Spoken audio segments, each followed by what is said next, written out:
Hello everyone, welcome back to my channel. আশা করি সবাই খুব ভালো আছো আর আমরাও বেশ ভালো আছি। দুপুরে ভাত ঘুম দেওয়ার পর এখন যাচ্ছি একটু ছাদের দিকে। সারাদিন একঘেয়ে ঘরে থাকার পর বিকেলবেলা মাঝে মধ্যে একটুখানি ছাদে এসে দাঁড়াতে বেশ ভালোই লাগে। যেহেতু আমাদের বাড়ির চারপাশটা বেশ খোলামেলা, অনেক গাছপালা আর পুকুর থাকায় বিকেলবেলায় ছাদে বেশ সুন্দর হাওয়া দেয়। তাই মাঝে মধ্যে আমি আর আমার বর মাঝে মধ্যে আমি একাও ছাদে এসে বেশ কিছুক্ষণ সময় কাটাই। খুব বেশিক্ষণ ছাদে সময় কাটাতে পারি না, তার কারণ বিকেলবেলা করে আমাকে একটু বেরোতে হয়। তবে যেদিন বাড়ি থাকি সেদিন অনেকক্ষণ থাকি ছাদে। কোথায় যাই, কেন যাই, সেসব নিয়ে না হয় পরে একদিন তোমাদের সাথে গল্প করব। আজকে একটু অন্য কাজ আছে। আর ওই যে আকাশে প্লেন যাচ্ছে, এই ছোটবেলার মতন প্লেন গেলে এখনো একটু ঘাড় ঘুরিয়ে দেখতে ইচ্ছা করে। তো চলো একটু বসে নেওয়া যাক। আজকে ছুটির দিন ঠিকই, তবে বিকেল বেলাতে আমি আর আমার শাশুড়ি মা মানে আমার মণিমা একটু বেরোবো বলে ঠিক করেছি। কারণ সামনেই আমাদের বাড়িতে একটা ছোট অনুষ্ঠান আসছে, যার জন্য একটু কিছু শপিং করব। তবে খুব বেশিক্ষণ দেরি করবো না, ইচ্ছা আছে তাড়াতাড়ি বেরোনোর, কারণ রাস্তায় কেনাকাটি করতে বেরোলে তো সময় লাগেই। আর তার উপরে বাড়িতে আমরা দিদানকে মানে আমার ঠাকুমা শাশুড়িকে একা রেখে যাচ্ছি, তাই তাড়াতাড়ি বেরিয়ে তাড়াতাড়ি বাড়ি ফেরারই ইচ্ছা আছে। ছাদে পাখিদের খেতে দেওয়া হয় বলে বিকেলবেলা করে অনেক পাখি আসে ছাদে। তবে আগে সকালবেলা নিয়ম করে আমার শ্বশুর মশাই মানে আমার বাবা মেয়ে খাবারগুলো দিত। তবে এখন তার শরীর খারাপ হয়, ছাদে উঠতে পারে না, আর তার জন্য আমরাই খাবারগুলো দিয়ে থাকি। তো যাই হোক, বেশ কিছুক্ষণ বসার পরে নিচে থেকে ডাকাডাকি এলো যে রেডি হতে হবে, কারণ দেরি হয়ে যাচ্ছিল। তাই চটপট ছাদের দরজাটা বন্ধ করে দিয়ে আমি নেমে গেলাম নিচে রেডি হতে। তার মধ্যে ততক্ষণে নিচে গিয়ে দেখি রিজু মানে আমার বর ডিউটি থেকে চলে এসছে, তাই ওর সাথে একটু চটপট দেখা করে এসে রেডি হতে চলে এলাম। এই গরমে রেডি বলতে কিছুই না, ওই জামা পরবো আর একটুখানি লিপস্টিক আর একটুখানি কাজল, ব্যাস।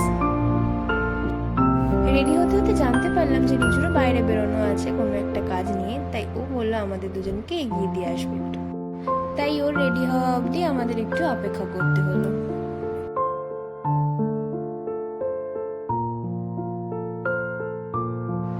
তো বেরিয়ে পড়েছি আমরা, যাচ্ছি বাড়ির সামনেই একটা জামা কাপড়ের দোকানে। মণিমা আর বাবা মেয়ের জন্য একটা শাড়ি আর একটা পাঞ্জাবি নেওয়ার আছে। তো অনুষ্ঠানটা তাদেরকে ঘিরেই যেহেতু, তার জন্য ওদের জন্য একটু শপিং করব। এই যে চলে এসেছি দোকানে, এবার এখান থেকেই চটপট করে মনির জন্য একটা শাড়ি নিয়ে নেব। আমার মণিমার একদিকে ভালো যে জামা কাপড় কিনতে বেশিক্ষণ সময় লাগে না। যদি শাড়ির দোকানের লোক 5টা দেখায় তো শিওর মনির ওখান থেকে একটা পছন্দ হয়ে যাবে। যাই হোক, তো এখানে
তারপর বিরিয়ানি আর ঠান্ডা ঠান্ডা 7 আপ দিয়ে আমরা ডিনার সেটে দুজন মিলে বসলাম একটু সারাদিনের গল্প করতে।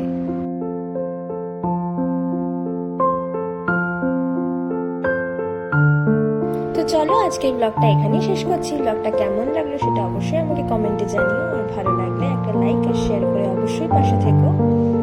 দেখা হবে খুব শীঘ্রই নতুন কোনো ভিডিও নিয়ে, ততদিনের জন্য টাটা।